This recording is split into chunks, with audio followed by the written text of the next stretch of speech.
अस्सलामुअलैकुम, मेरा नाम अमार अहमद है। कम इन्वेस्टमेंट है, अगर आपको प्रॉफिट आ रहा है आप उसको दोबारा री इन्वेस्ट कर दें। पैसे आ रहे हैं दोबारा री इन्वेस्ट कर दें। तो आपको पता चल जाए कि यार कारोबार एक पटरी के ऊपर चलने लग गया, तो वेल एंड गुड, आप जो मर्जी करें अपने कारोबार के साथ। लेकिन जेफ बेजोस ने क्या किया, अमेज़न का जो रेवेन्यू आ रहा था, उसका प्रॉफिट आ रहा था और जो उसको फायदा हो रहा था अमेज़न से, उसने अपना सारा का सारा रेवेन्यू दोबारा से अमेज़न के ऊपर इन्वेस्ट कर दिया। अमेज़न की वेबसाइट को बेहतर बनाने के लिए, कस्टमर की एक्सपीरियंस को बेहतर बनाने के लिए अमेज़न को जब भी कोई प्रॉफिट मिलता, जब भी कोई फायदा मिलता, तो वो अपने कारोबार के अंदर ही इन्वेस्ट कर देते।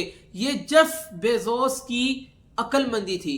लेकिन बदकिस्मती से हमारे मुल्क के अंदर, हमारे पाकिस्तान के अंदर क्या होता है कि हम अगर कोई कारोबार स्टार्ट करते हैं, तो कि अगर कोई प्रॉफिट नहीं कर रहा, हम उसके ऊपर दोबारा री इन्वेस्ट कर दें। पैसा जो प्रॉफिट आए उसको हम दोबारा री इन्वेस्ट कर दें। कारोबार खत्म हो, ठप्पी इस वजह से होते हैं।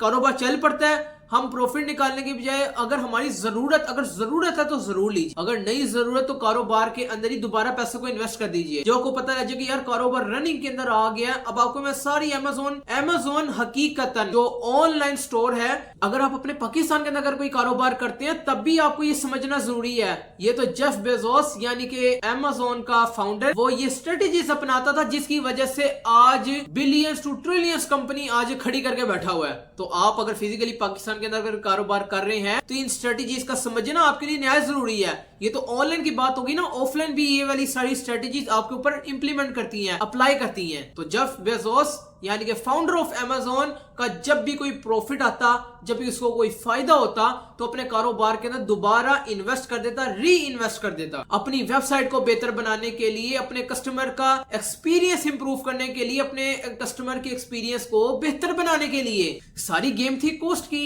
अगर बुक्स की कॉस्ट ज्यादा होती तो कोई भी ना खरीदता। कॉस्ट कम थी, कस्टमर भी आए, सेलर्स भी आए, बहुत ज्यादा स्पीड से अमेज़न की वेबसाइट पे ट्रैफिक आना शुरू हो गई। तो ये बन गया एक अच्छा सा बिजनेस मॉडल। 1998 के अंदर जेफ बेजोस ने एक स्ट्रेटेजी इस्तेमाल की कि क्यों ना कोई एक ऐसी चीज बनाई जाए या इसके अंदर कोई ऐसी चीज ऐड की जाए जिसके अंदर हम मजीद तरक्की कर सके।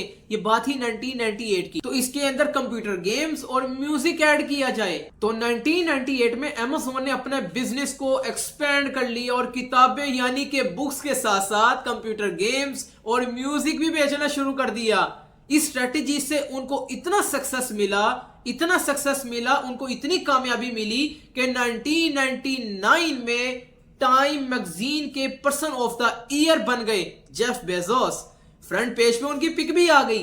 टाइम के साथ साथ अमेज़न ने काफी स्ट्रेटजीज और छोटे बड़े आइडियाज लगाए, जिसकी वजह से उनकी कंपनी की ग्रोथ आगे बढ़ती रही। उसमें एक यूनिक सा आइडिया था, वो था क्लिक बटन का। आपको मैं समझाता हूं। One click button.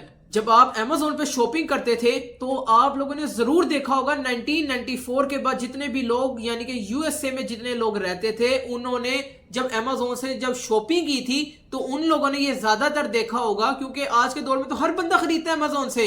लेकिन मैं उस जमाने की बात करूं जिन्होंने पहले इस वेबसाइट यानी कि अमेज़न से जो चीजें खरीदते थे, उनको इस तरह की पिक नजर आती थी, वन क्लिक बटन। जब आप अमेज़न पे शॉपिंग करते थे तो ये आपने जरूर देखा होगा कि यहाँ पे एक वन बटन ऑप्शन होता था, जो आपको मैं पिक्चर के अंदर भी दिखाऊंगा।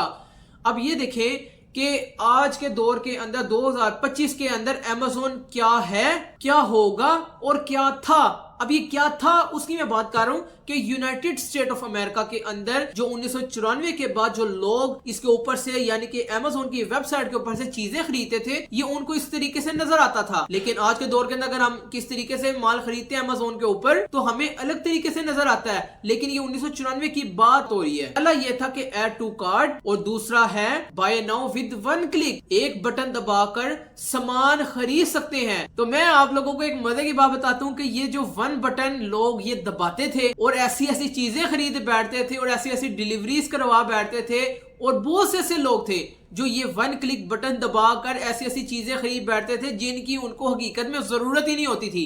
यानी कि जिसको कहते हैं ना कि चुल थी कि मंगवा लेते, क्या हुआ मंगवा लेते हैं। लेकिन आज के दौर के अंदर ये ऐसी होशियारियां नहीं चलती यूनाइटेड स्टेट ऑफ अमेरिका के अंदर, क्योंकि अमेज़न एक मैच्योर कंपनी बन चुकी हुई है। ये आपको मैं 1994 की बात जो बता रहा हूं ना, उस टाइम पे मैच्योर नहीं थी। लेकिन आज अगर आप एज अ वर्चुअल असिस्टेंट या अगर आपके पास अगर कोई बिजनेस, अगर आपके पास कोई पैसे हैं, यानी कि अगर आपने प्राइवेट लेबल करना है, यानी कि अगर आपने होलसेल करना है, ब्रांड रीसेलिंग करनी है, तो आज वो दाल नहीं गलने वाली। 2025 का जो आज दौर है ना, यहाँ पे अगर आपने Amazon चाहे प्राइवेट लेबल करना हो, चाहे होलसेल करना हो, या अगर आपके पास पैसे हैं, अगर आपने अपना बजाते खुद प्राइवेट लेबल लॉन्च करना है, या अगर आपने वर्चुअल असिस्टेंट एज अ काम करना है, या अगर आपने किसी क्लाइंट को सर्विस देकर पैसे कमाने हैं, तो आज आपको मैं एक चीज के बारे में बता दूं कि ये जो 1994 के बाद जो Amazon मैच्योर नहीं था, एक एक चीज लोग कर लेते थे, यानी कि कोई सामान मंगवाना है, 1 क्लिक बटन दबाकर फजूली चीज खरीद ली, हाथ में ऐसी चुल थी।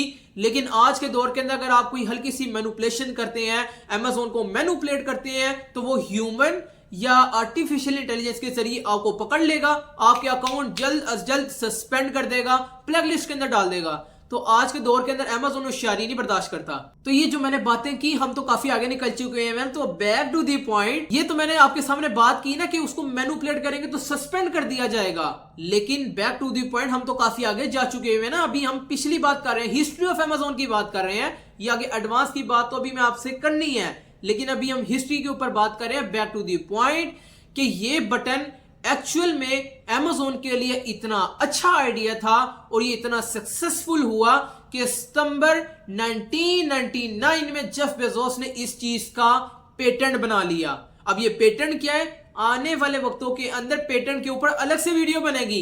ये पेटेंट क्या है, अभी आपके सामने मैं सारी स्टोरी शेयर कर रहा हूं। पेटेंट अलग से चीज है। पेटेंट ये समझना कि आप उस चीज के मालिक बन जाते हैं।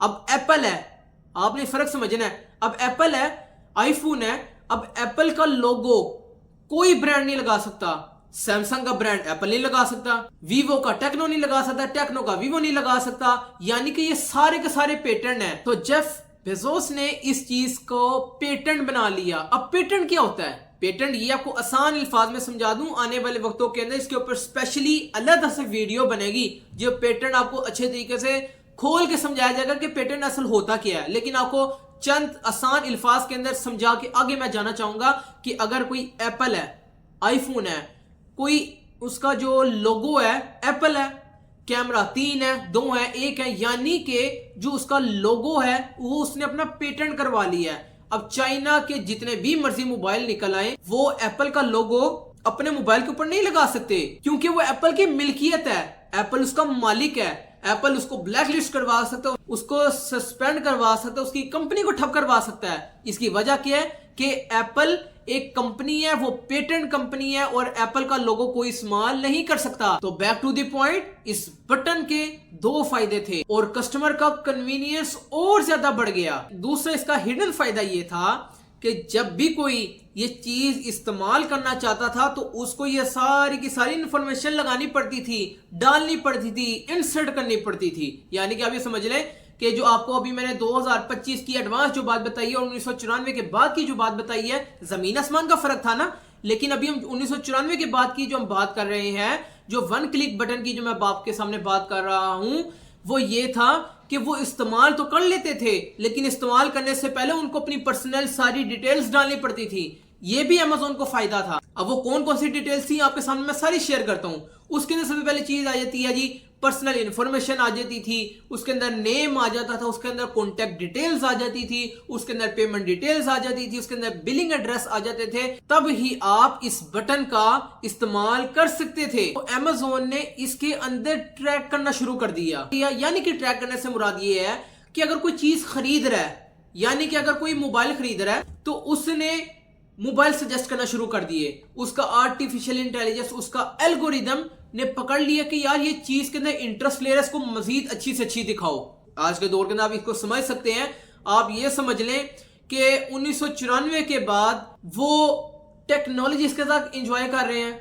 आज वो अर्थ से अगली गेम के ऊपर लगा के बैठे हुए, हम अपने घर के झगड़ों से बाहर नहीं निकलते। तो पॉइंट टू बी नोटेड, सोचने वाली बात है। Amazon ने इसे ट्रैक करना शुरू कर दिया, इन डिटेल्स की वजह से इसे ट्रैक करना शुरू कर दिया।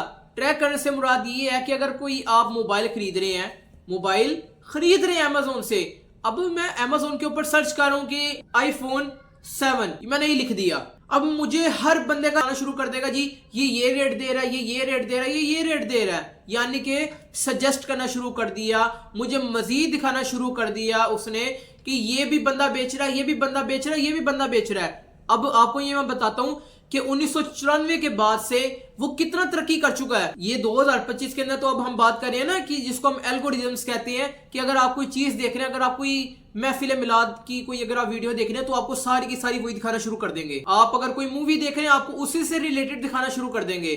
आप अगर कोई चीज खरीद रहे हैं, अगर आप कोई वॉच खरीद रहे हैं, आप कोई स्मार्ट वॉच खरीद रहे हैं, अगर आप कोई ऑनलाइन कोई भी चीज खरीद रहे हैं तो आपको उसी से रिलेटेड सजेस्ट करना शुरू कर देगा। अच्छी से अच्छी भी दिखाएगा, बुरी से बुरी भी दिखाएगा। वो आपके ऊपर डिपेंड करता है आपने अच्छी चीज खरीदनी है कि बुरी चीज खरीदनी है। पसंद आई हो चैनल को सब्सक्राइब कीजिए, वीडियो को लाइक करें, आगे लोगों को शेयर कीजिए। मुझे आप अपनी दुआओं में खुसूसी तौर पर याद रखिए। अल्लाह पाक आप लोगों को कामयाब करे। मुझे आप अपनी दुआओं में खुसूसी तौर पर याद रखिएगा। मेरी मुस्तकिल मिजाजी के लिए दुआ कीजिएगा। मिलते हैं नेक्स्ट वीडियो के अंदर। ओके जी, अल्लाह हाफिज।